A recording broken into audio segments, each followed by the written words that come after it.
Salut mes amours, salut nos abonnés à Pierrette Coq TV. J'espère que vous allez bien chez vous parce que nous, on est bien par la grâce de Dieu et la famille de tout partager. Napino. Politique, tout compte, on comme qui est. Tout ça, parce que politique, t'as une son abakedo que ils loko yo na maîtrise à tes mettants. Tout ça, on a mis sous pourquoi pas. Tout pour côté peut te rendre visite. Un système par rapport. Et puis tout ça, bimanabiso à la famille. Et Zondonga. Troisième mandat ou troisième mandaté?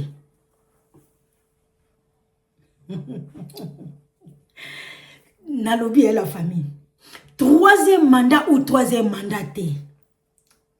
Bayi Congolais balobi eko lekate. Troisième mandat eko simbate eko lekate.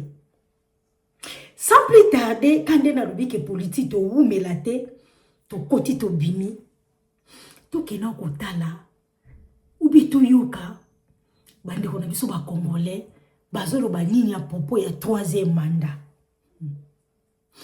Ce qui te longue pas bande kona biso, on va aller plus loin. To yuka yimoko fachi. Non, peut-être bon éviter ceux qui fachi zanani. Mais to yuka yimoko Félix Tshisekedi Chilombo mwana ya mama Marti et mwana ya papa Etienne Tshisekedi. Ouye moko pe alobi nini à propos ya troisième mandat. Bon bisoto zonga tolanda. D'une fille et d'une fils du Congo, c'était lui qui nous avait dit Wana Tunanzambe. Aujourd'hui, c'est lui au sujet des troupes rwandaises, il nous dit Dieu seul sait. C'est lui qui nous avait parlé des candidats des étrangers, de la constitution des étrangers. Aujourd'hui, c'est lui qui sert les intérêts des étrangers, plus que même les gens qu'il a accusés.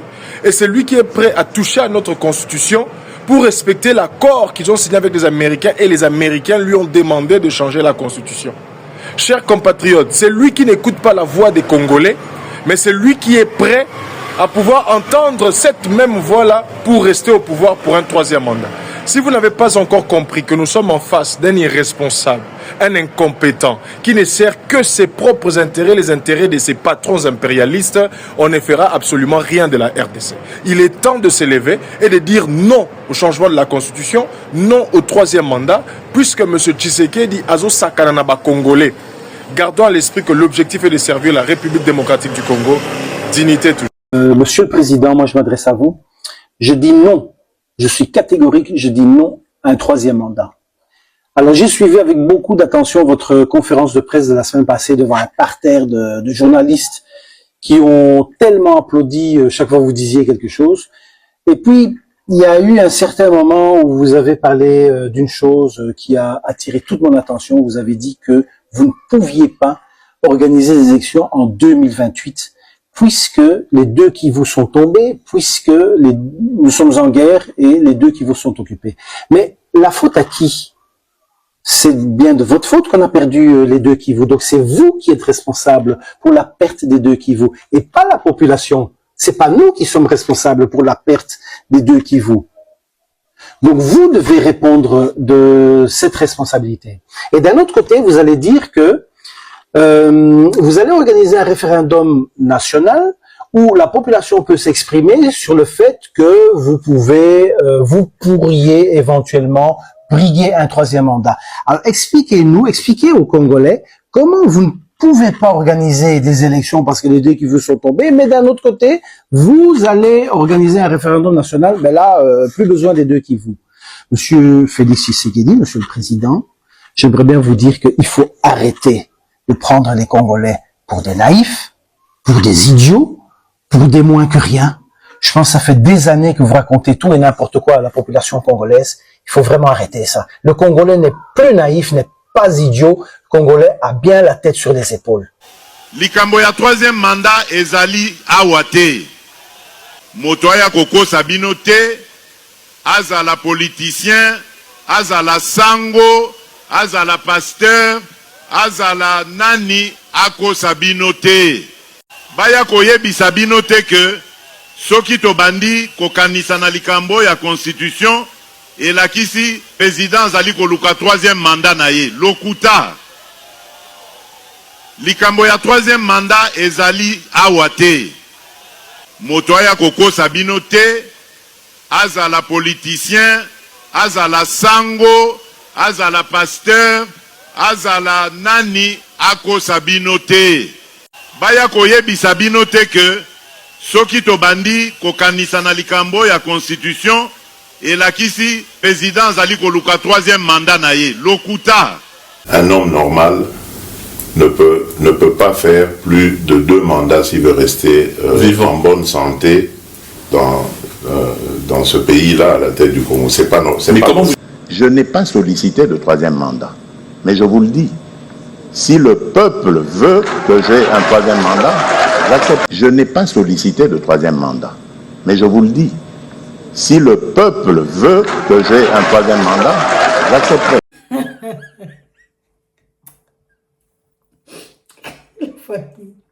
Izamawa. Pouvoir.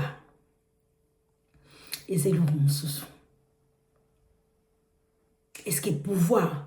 Nani yango bazana makilate na maboko na pouvoir. Oh parce que tozo ki ndoko sambela ko parce que tozo ki ndoko fuka mela kanzambe. Non non non non non. Pouvoir ezelo mususu. Je vous gère la famille. Comment biloko yo mokolo baki lobi? Kaka wano to yoki te ofatia zolobe. Soki to lobi to bimisa eza ebele ofatia lobaka. Ou ya telemela ki makambo ya 3e mandat. Mais yaya siko boni lelo. Et loko yo telemela ki lobi ya 3e mandat. Ou komi siko kobunda pa tous les moyens comme qu'on faufiler constitution et ça dit boyer et lobby boyer photo chanchango guerre ezana goma je n'ai pas encore travaillé patati patata après 8 ans. Eh Seigneur Jésus, pourquoi tozo yebate que netika to ana kacha masuwa ou to ana kacha train ata otamboli okei na mai tsusuka nango et qu'on gare quelque part, il faut au kita, au baloba, que destination, tout le monde descend. Pourquoi l'homme congolais ou africain a yebi makamba tout le monde descend? Ce qui to yeba qui tout le monde descend. Mais Babylone muso to gato salangote. Ou to yeba qui ango meto sala tellement semblant parce que c'est pas possible. Bino moko bobunde la ki 3e mandat lobby bolba qui pas question. Mboka na biso ko tikala soko zana makambo ya 3e mandat te. Osali 2 mandats aussi diso kei. Yaya. Siko yo mutu nga mutu sina vandi place wana pendant 8 ans. Comment est-ce qu'on a koyana baluka na sala comme si nini to bandela makambo nyonso siko to bandeli ya nouveau eza wapi? Siko no bandela nini ya nouveau oyo na salité on a koki ko sala te donc bati kana po ba changer constitution comme ça ba foule kolongwa bani ba congolais ils demandent pas trop ba congolais bazo demander kake bon meka ko pesa bango misala bon meka ko tala bopito bon meka ko sala bo bongisa mboka mboke comme ma propre salité longwa ba malade ebele kolongwa après les restes wana etikali eza ngo makambo ya malembe ni lelo ni lobi boko sili sango tam susu kutu bato ba yo bongisa Congo nanu babota mite. Ou bien bato ba yo bongisa Congo baza bano bazo bota masiko ou bien bano bazo tanga malamu siko. Bozo tangisa bana te bozo kipe loko moko te bozo sale loko moko te. Lena ni ko chani na ngote mena ko ya na émission na ko ya ko lakisa comportement ba dirigeant ou nini gouvernement ya nini ou gouvernement congolais pardon ndenge zo ko se comporter o pa yo ezali ke ba promouvoir ango ba matisa ngo likolo bana batanga bana basabwe mais non wene tali bango te bango makamna bango etali makamu susu basa la kutu bakado pa ya bato mususu ba pesa kutu bato mususu yango te to bomba nanu wana to ya nango parce que c'est info. La famille c'est tellement triste et ça tellement mawa na makambo boy komona au 3e mandat au nini après 3e mandat tango 3e mandat yoko makete c'est qu'on faut mutu ango asala combien de temps lisusu face à la susu 8 ans Donc, troisième mandat, na bo effacer nyo c'est le babandeli sous 0 c'est sous 8 ans, ce qui est simbité dans le système par rapport à les baluki sous rubrique mususu.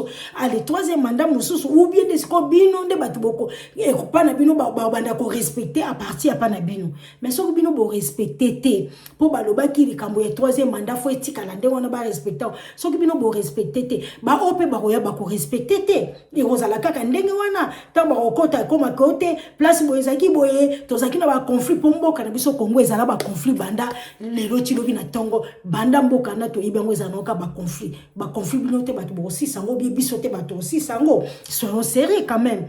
Il faut qu'on se dise les choses. To sala nata na biso to sali to silisi to arrêter wana to vandi nini babenga nini to vandi ce au retrait to zota la pe ba ope bazui ba continuer ba kende. C'est comme ça la famille mboke tambola ndenge wana obe mukile tambola ndenge wana to ko s'éterniser pas mon côté allez si ko to banda ke ote poto changer boy po elinge sala boy to koma boy to katsa boy to zongisa boy poto bakisa ba manda poto vanda. Non monte kabiso monte zo tchaka désordre.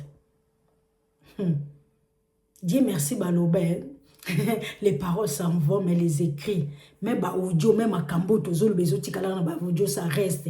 Il y a un moyen de rattraper biso bon vie que na Congo et bazana ba ondenge wana gouvernement moko ya o balobi lelo o mango balobaki lobi babaluki na bango et voilà donc il y a un moyen pesa na okaka façon et jareja na système kaya par rapport donc ça ezoko sonner tellement faux mais na éviter vraiment ce qui pour qui na mboka monde nini mais bande en tout cas boyo kamawa ya Congo wana boyo kamawa tout c'est la temps au saleli temps na yotika to luka baba nini te ba midi à 14 été vraiment batu ba ko kufa pamba kaka population wana za déjà meurtrier aza déjà affamé aza déjà voilà ndenga za wana sans force nini donc et le corps le la famille na boya na ko ba mingi ko makoya lobaki na boya ya ko nini kuma kama oto zo bezana boya lukuta te ezana boya vrai maison balukela kaka bato mais na kotala boye vraiment c'est tellement triste mais ma foi c'est comme ça to ke no kandenge wana ya oto zo ba ke beau s'abonner beau partager beau liker pourquoi pas beau tcha ba commentaire na bino to kutana prochainement n'émission mususu bye.